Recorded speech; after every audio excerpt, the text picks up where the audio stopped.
नमस्कार दोस्तों, चंद्रयान 2 के इस एपिसोड में हम देखेंगे कैसे किया गया था चंद्रयान 2 का रॉकेट लॉन्च, रॉकेट इंजन कैसे काम करता है और क्या चंद्रयान 2 वाकई में एक फेलियर था।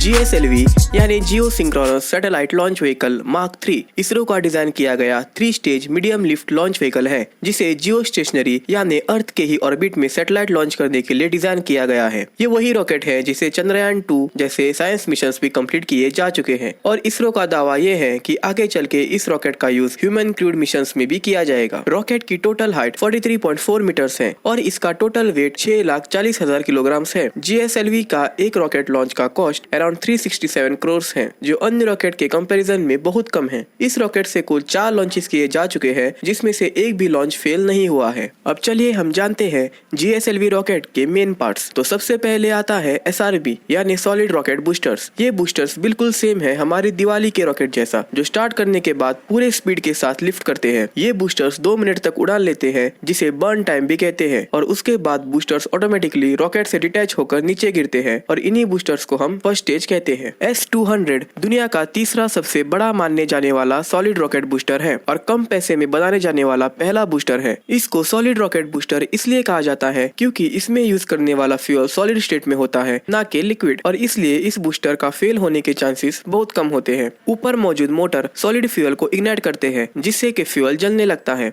इस बूस्टर की सिर्फ एक ही कमी है कि एक बार अगर फ्यूल को इग्नाइट कर दे तो इसको रोका नहीं जा सकता, यानी कि बूस्टर में मौजूद पूरा सॉलिड फ्यूल खत्म होने के बाद ही बूस्टर बंद होगा।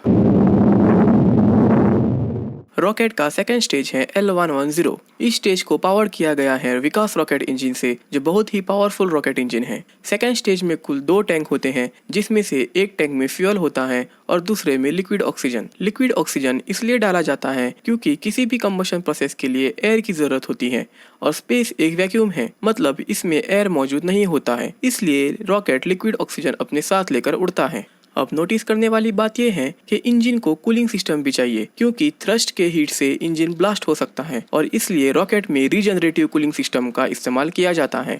चलिए हम इसके बारे में जानते हैं। रीजनरेटिव कूलिंग में फ्यूल को एक पाइप थ्रू इंजन के आउटर बॉडी में पास किया जाता है और क्योंकि रॉकेट फ्यूल बहुत अच्छा कूलेंट है, इसलिए रॉकेट इंजन को सेपरेट कूलेंट यूज करने की जरूरत नहीं पड़ती।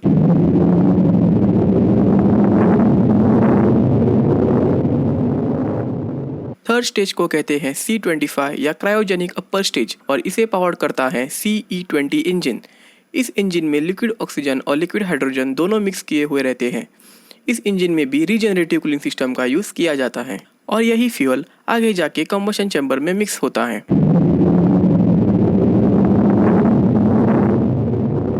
सबसे आखिर में आता है इक्विपमेंट बे, जिसमें चंद्रयान को रखा जाता है। इस बे का डिजाइन कुछ इस तरह होता है कि अगर रॉकेट लॉन्च किसी वजह से फेल हो जाता है तो इक्विपमेंट बे लिफ्ट होकर रॉकेट से दूर जाती है। विक्रम साराभाई स्पेस सेंटर में मैन्युफैक्चर किया गया था और वहां से उसे सतीश धवन स्पेस सेंटर लाया गया, जिधर से रॉकेट ने टेक ऑफ किया।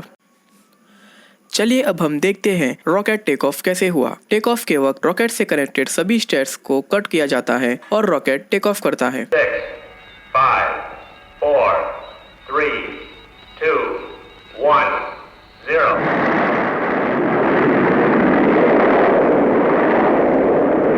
स्टेज सेपरेशन से पहले हम जानते हैं रॉकेट की ट्रैजेक्टरी के बारे में। ट्रैजेक्टरी मतलब रॉकेट की उड़ान का रास्ता, और ये रास्ता पहले ही रॉकेट के कंप्यूटर में प्रोग्राम किया जाता है। अर्थ और मून के बीच के डिस्टेंस ट्रेवल करने के लिए रॉकेट को सबसे पहले ट्रांसफर ऑर्बिट को पार करना होता है। इस ऑर्बिट के आगे अर्थ का ग्रेविटेशनल फोर्स खत्म हो जाता है। अगर डायरेक्ट स्ट्रेट पाथ में रॉकेट ट्रेवल करता है तो रॉकेट को भारी मात्रा में फ्यूल की जरूरत लगती है और इसलिए रॉकेट की ट्रैजेक्टरी कुछ इस तरह से प्रोग्राम की जाती है। घूमकर आने से रॉकेट को एक्स्ट्रा स्पीड मिलती है, जिससे ट्रांसफर ऑर्बिट इजीली क्रॉस किया जा सकता है।